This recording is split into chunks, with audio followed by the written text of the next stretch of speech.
Convido a todos e todas para que abram suas Bíblias comigo na Epístola de Paulo aos Efésios, em seu capítulo de número 4, verso 17 ao 25. Nós estamos pregando a Epístola de Paulo aos Efésios expositivamente e nós estamos agora, por assim dizer, na altura do capítulo 4, verso 17 ao 24. Correção a tempo.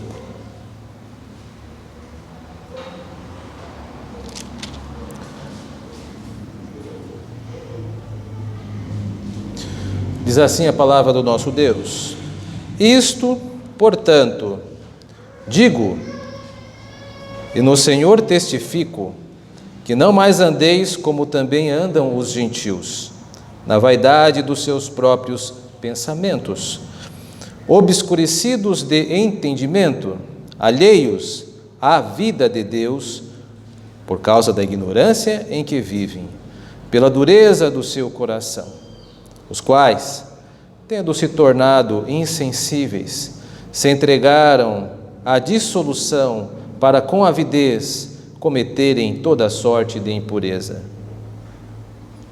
Mas não foi assim que aprendestes a Cristo.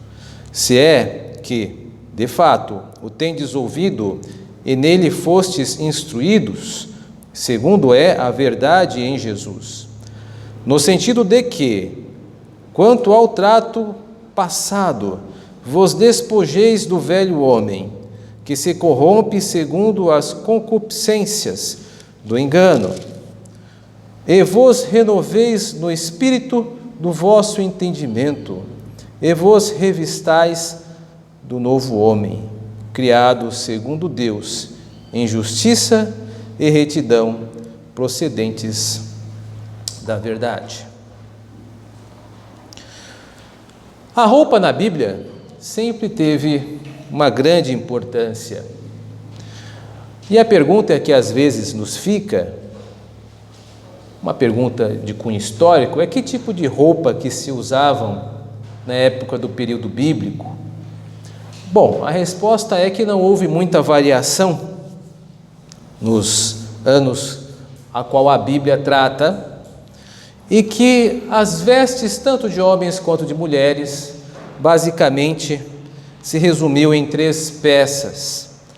A capa, primeiro a capa, né? A capa é uma espécie de, comparando com hoje, um tipo de paletó, um tipo de blusa grande, que na verdade na época era apenas um tecido longo, quadrado, com uma abertura no meio para se colocar a cabeça.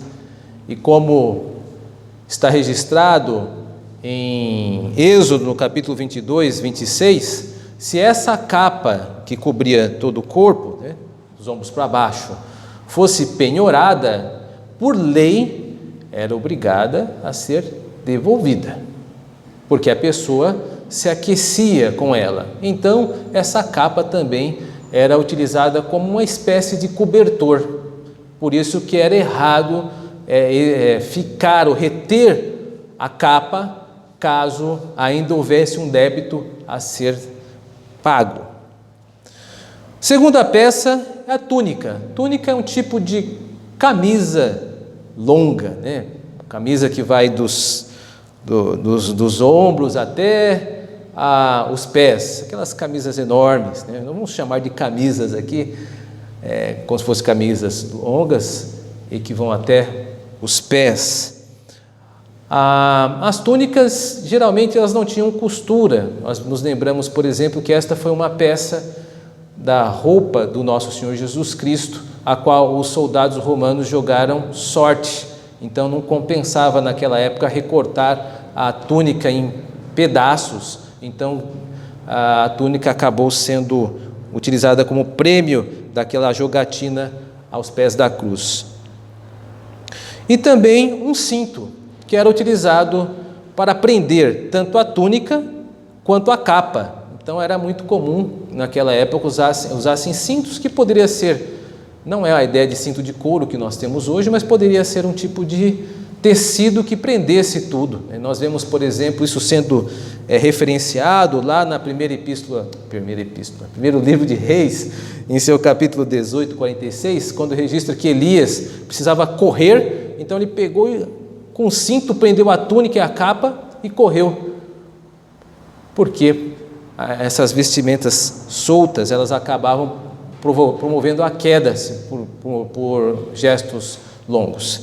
Mas a ideia dessas roupas, meus irmãos, fica muito mais clara às minhas explicações se nós tivermos em vista Mateus capítulo 5, verso 40, que é aquele texto que diz: e ao que demandar contigo, e tirar-lhe a túnica, que é a roupa interna, então você dá também a capa.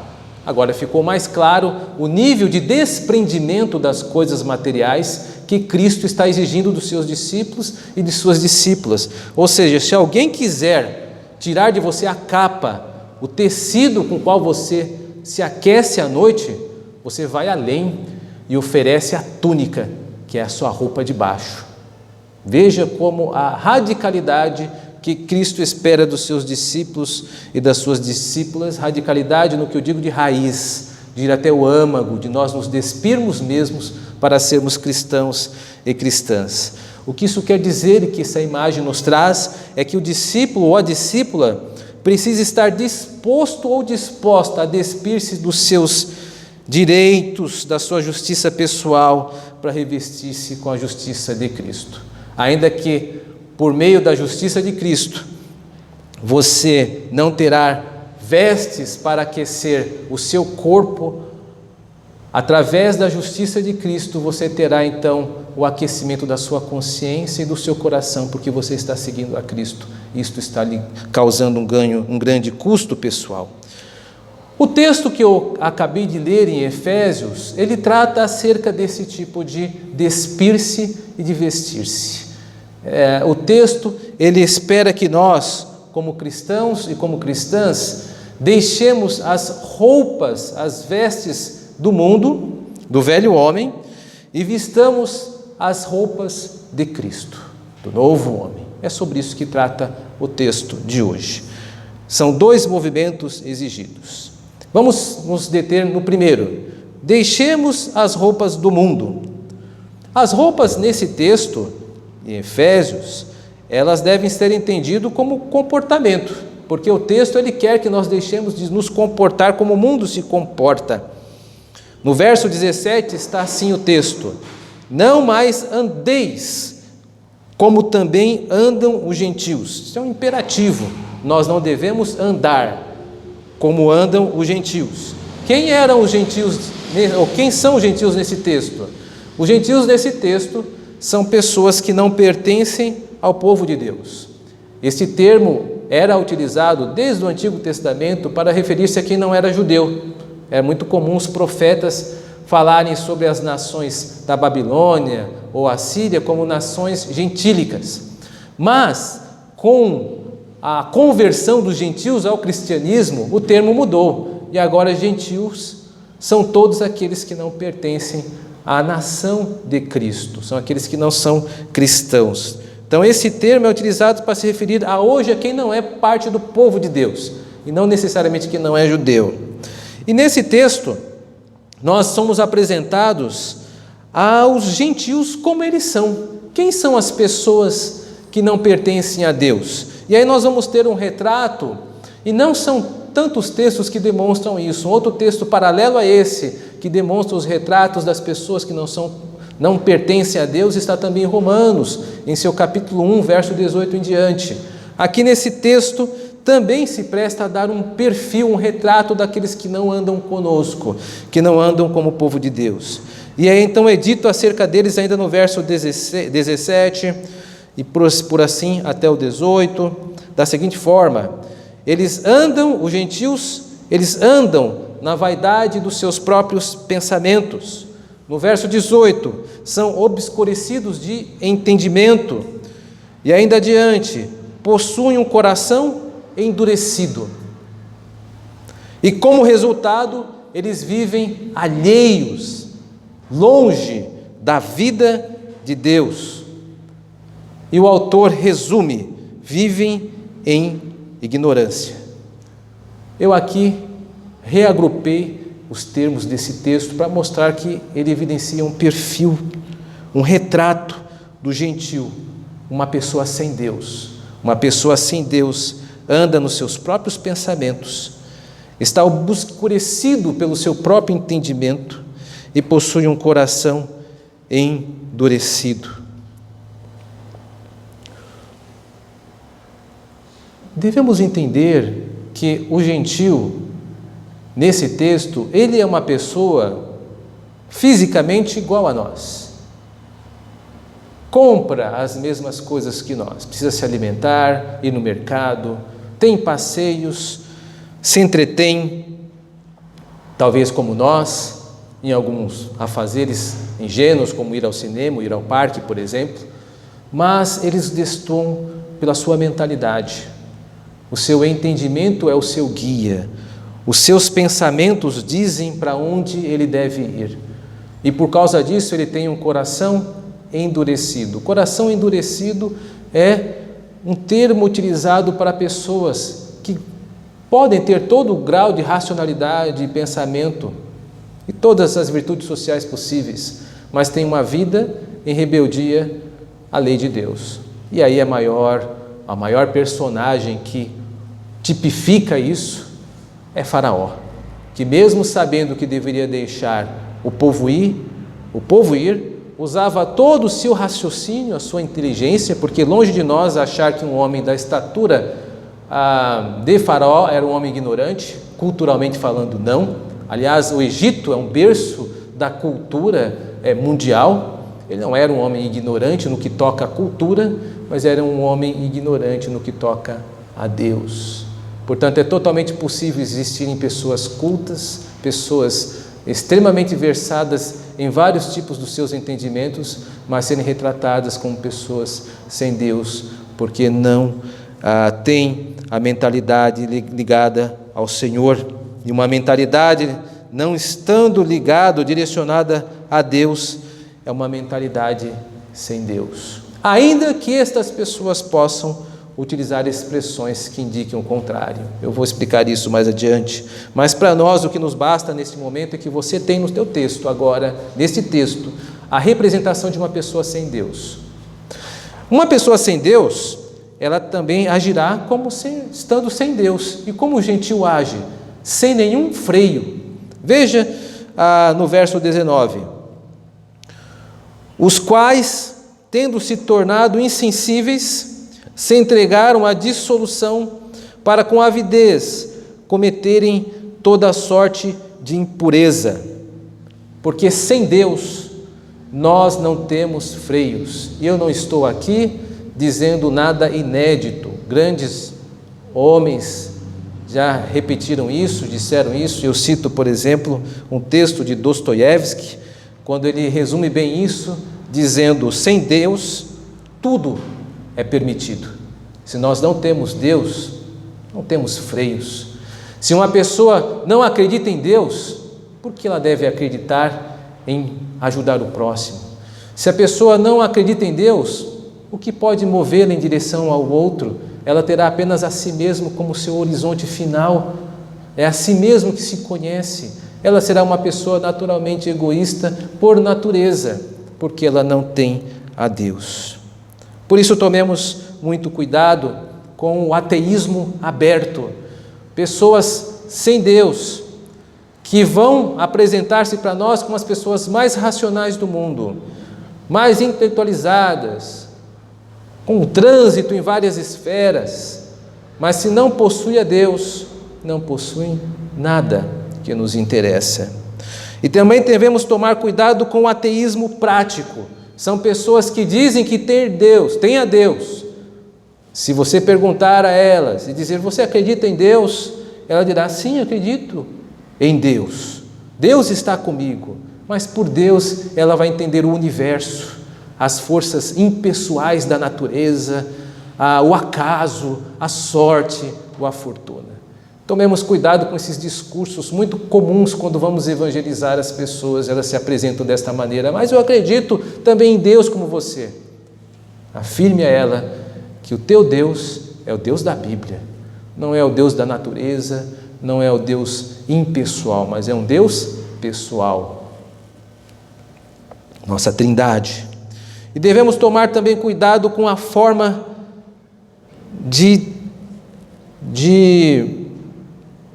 teologia que aparece, que é a ideia de deísmo. A pessoa acredita em Deus, mas é um Deus diferente das Escrituras Sagradas. É um deísmo pessoal, muito subjetivo. É o Deus dela, é um deísmo. A pessoa tem um Deus próprio, o Deus que só quer o bem dela. Eu acredito em Deus, Deus só quer o meu bem. Deus quer ver você feliz. Quais são o problema dessas duas frases? O problema delas é que elas reduzem a pessoa de Deus a viver em função do ser humano.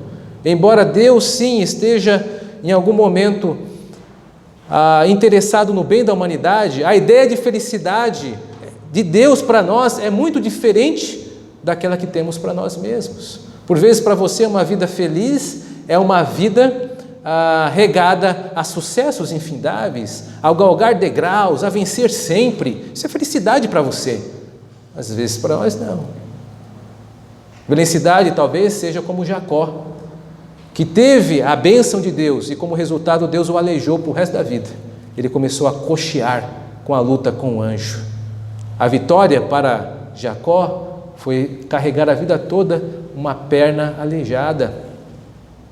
A vitória para pessoas como o apóstolo Paulo foi sofrer em nome de Cristo. Tomemos cuidado com reducionismos, imagens de Cristo que nos são apresentadas às vezes por cânticos, às vezes por pregações que parecem bonitas, parecem mexer com o nosso emocional, mas são veículos de valores estranhos ao cristianismo. A vitória que Deus tem para nós, talvez para você, seja uma vitória que talvez você nem queira, mas que precise. Às vezes nós precisamos passar por certas situações que Deus quer que passemos, e ao atravessá-las, será uma grande vitória em Cristo. Portanto, tomemos cuidado com os pensamentos dos gentios, pensamentos de pessoas sem Deus que podem invadir a nossa seara e nós não percebemos. Vistamos como segundo movimento as roupas de Cristo apresentada no texto. O nosso texto, após o verso 19, ele apresenta como nós devemos ser no verso 20, adiante, com algumas expressões que demonstram que, diferente do gentio, o cristão tem Deus. Veja, Paulo diz, vocês aprenderam a Cristo, ou seja, Cristo é a matéria e assunto do cristão. Vocês tendes ouvido a Cristo. Cristo é o mestre que fala à igreja. E fostes instruídos. Cristo não é apenas o assunto, aquele que fala, mas ele também é o método. Cristo é tudo para nós. Note então estas palavras, aprendizado, ouvir e instrução, indicando que um cristão ou uma cristã precisa possuir a mente de Cristo. E não tem como não possuir, porque é na igreja que ela aprenderá acerca de Cristo. O púlpito emana a Cristo. Assim também como na igreja que ela será ensinada por Cristo, por pessoas às quais o Senhor institui como mestres. E é também na igreja que Cristo é o método de aprendizagem. A igreja, ela transpira a Cristo. Daí conclui-se que a relação que se tem com Deus deve direcionar a nossa mente. E a mentalidade cristã, ela é resultado da nossa vida com Deus. Quanto mais vida com Deus eu tenho, mais estou disposto a ouvir a Cristo, a aprender sobre Cristo, a ter em Cristo o método da minha vida, então mais eu estarei vestindo as roupas de Cristo. E como resultado, diferente do gentio, nós temos freios, nós vamos ter vários limites. Veja a cobrança do apóstolo Paulo. Ele cobra por coerência nossa. Primeira ordem que ele nos dá é: tirem a roupa do velho homem e da velha mulher. Não vivam como se vocês não tivessem nascido de novo. Houve um novo nascimento em nós e nós devemos viver de coerência com este novo nascimento. É incorreto um cristão possuir ainda os mesmos hábitos de uma vida sem Deus. Eu sei que a conversão experimentada por adultos e jovens que eram do mundo e agora partem para a igreja, será sempre uma conversão marcada por diversas dificuldades em abrir mão de costumes do mundo, mas que você deve percorrer esse caminho, porque Cristo espera isso de você, que você, por amor a Ele, abra mão das velhas formas de pensar, de tirar vantagem de tudo e de todos, de pensar apenas em si mesmo. Agora você serve ao próximo e pensa em Cristo. Você é uma nova humanidade, um novo homem. Por isso que a segunda ordem não apenas devemos tirar a roupa do velho homem e da velha mulher, mas o movimento é duplo. Ao que eu tiro a roupa, eu não fico nu, eu visto uma nova roupa, a roupa do novo homem e da nova mulher. Ou seja, o meu entendimento agora é diferente. Nós devemos viver de acordo com a mente de Cristo. Sempre seremos confrontados pelo velho homem que teima a sair de nós. Há uma ilustração cristã muito antiga, a qual eu remonto agora, bem singela, mas que acaba incorporando esses valores que eu estou dizendo, que é aquela história dos 2 leões, você já deve ter ouvido por aí. É como se no nosso coração habitassem 2 leões.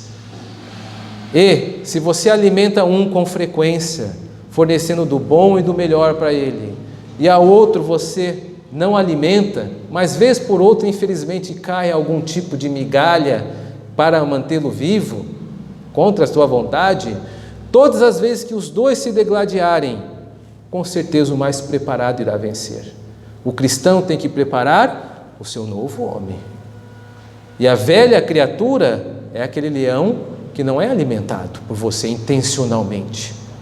Agora, se o inverso ocorrer, com certeza a sua vida será marcada por derrotas em relação aos valores que Cristo quer que nós mantenhamos. Portanto, essa ilustração, embora seja bastante singela, ela se presta a demonstrar o grande desafio que é para cada um de nós revestirmos do novo homem.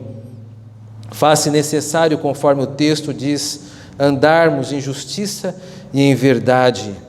E devemos lembrar que Jesus é toda a nossa justiça e que Jesus Cristo é toda a nossa verdade, fazendo coro a João 14,16, eu sou o caminho, a verdade e a vida. Para o cristão, Cristo é tudo. Portanto, meus irmãos e irmãs, a roupa na Bíblia, ela é utilizada para demonstrar esta metáfora, e ela sempre é importante por causa disso. E é interessante que no final, quando a Bíblia nos descreve com Cristo, já no novo mundo, já com as coisas plenificadas em Cristo, em Apocalipse, nós somos descritos como levando as nossas vestiduras lavadas no sangue de Cristo e alvejadas pelo seu sangue. Apenas o sangue de Cristo pode purificar-nos, conforme Apocalipse capítulo 7 e 14.